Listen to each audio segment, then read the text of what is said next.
Assalamualaikum warahmatullahi wabarakatuh. Di video kali ini, aku akan membawakan penjelasan singkat tentang Fatimah Al-Fihri.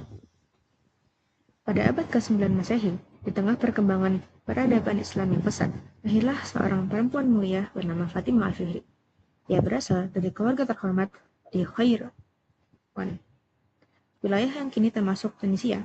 Ayahnya adalah seorang pedagang sukses yang dikenal taat beragama dan mencintai ilmu pengetahuan. Lingkungan keluarga yang religius dan pendidikan inilah yang membentuk karakter Fatimah sejak kecil. Ia tumbuh sebagai pribadi yang cerdas, solehah, serta memiliki kepedulian tinggi terhadap masyarakat di sekitarnya. Ketika situasi gejolak politik membawa keluarga hijrah ke kota Fes, Maroko, kehidupan Fatimah pun memasuki babak baru yang kelak mengubah sejarah. Setelah ayah dan suaminya wafat, Fatimah mewarisi harta yang cukup besar.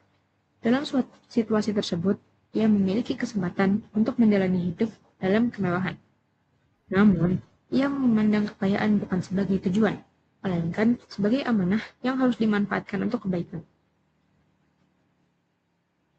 Pada masa itu, kota Fes berkembang menjadi pusat perdagangan dan pertemuan berbagai komunitas muslim dari beragam wilayah.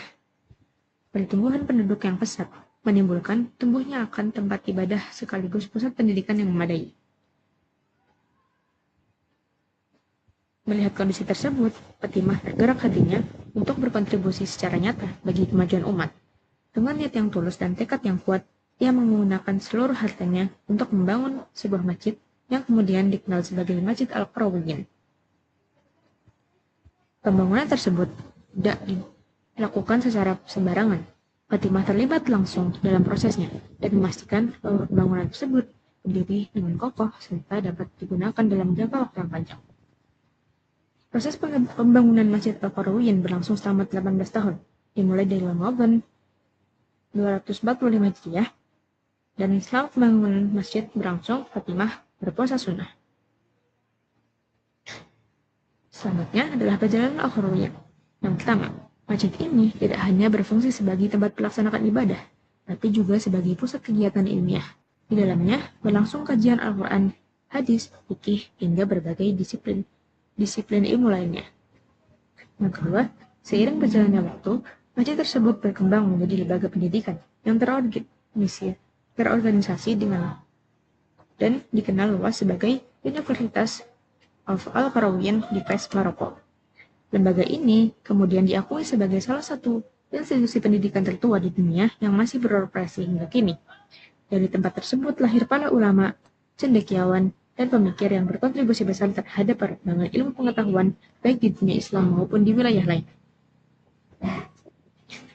Berawal dari masjid dan halaqah ilmu, berkembang menjadi universitas pertama di dunia. Perguruan tinggi pertama yang menawarkan gelar sarjana. Keberadaan Al-Qarawiyyin menjadi bukti bahwa tradisi keilmuan dalam Islam telah berkembang pesat sejak berabad-abad lalu dan memiliki sistem pembelajaran yang terstruktur. Sejarah ini menunjukkan bahwa seorang perempuan dapat menjadi pelopor dalam membangun institusi pendidikan yang berpengaruh lintas negeri. Keberadaan Universitas Al-Qarawiyyin yang didirikan oleh Fatimah Al-Fihri memperoleh pengakuan luas di dunia internasional. Lembaga ini tercatat dalam Guinness World Record sebagai universitas tertua di dunia yang masih beroperasi. Selain itu, sebagai publikasi internasional juga menyoroti perannya dalam sejarah pendidikan global. Perpustakaannya menyimpan ribuan manuskrip langka, termasuk karya para ulama dan cendekiawan besar. Fakta ini menunjukkan bahwa kontribusi Fatimah Al-Fihri bukan hanya berpengaruh tingkat lokal, tapi juga diakui secara global sebagai bagian penting dari warisan intelektual dunia. Pelajaran yang bisa kita ambil dari cerita Fatimah Al-Fihri adalah Fatimah Al-Fihri menggunakan seluruh kekayaannya untuk membangun pusat ibadah dan pendidikan yang kemudian berkembang. Keputusan ini menunjukkan bahwa nilai harta tidak terletak pada jumlahnya, melainkan pada sejauh mana ia memberi manfaat bagi banyak orang. Pendidikan adalah investasi jangka panjang. Apa yang dibangun oleh Fatimah Al-Fihri bukan hanya bangunan fisik, tapi fondasi beribadah lembaga pendidikan yang ia dirikan mampu bertahan selama berabad-abad dan melahirkan banyak ulama serta cendekiawan. Dan terakhir, ilmu yang bermanfaat merupakan amal jariah. Setiap ilmu yang dipelajari dan diajarkan di lembaga tersebut menjadi bagian dari pahala yang terus mengalir, dan dengan keputusan dan komitmen terhadap ilmu, seseorang dapat meninggalkan warisan kebaikan yang tak terputus oleh waktu. Kesimpulannya, Fatimah Al-Fikri telah mendedikasikan hidupnya untuk ilmu pengetahuan dan kemaslahatan umat. Meskipun ia telah wafat, warisannya tetap hidup melalui lembaga pendidikan yang terus melahirkan generasi berilmu. Ia menjadi teladan bahwa ketulusan, visi yang jauh ke depan, dan komitmen terhadap pendidikan dapat menciptakan perubahan besar bagi sejarah. Semangatnya mengajar kita untuk memanfaatkan setiap amanah yang dimiliki demi kebaikan bersama dan meninggalkan jejak kebaikan yang abadi. Sekian dari video saya. Wassalamualaikum warahmatullahi wabarakatuh.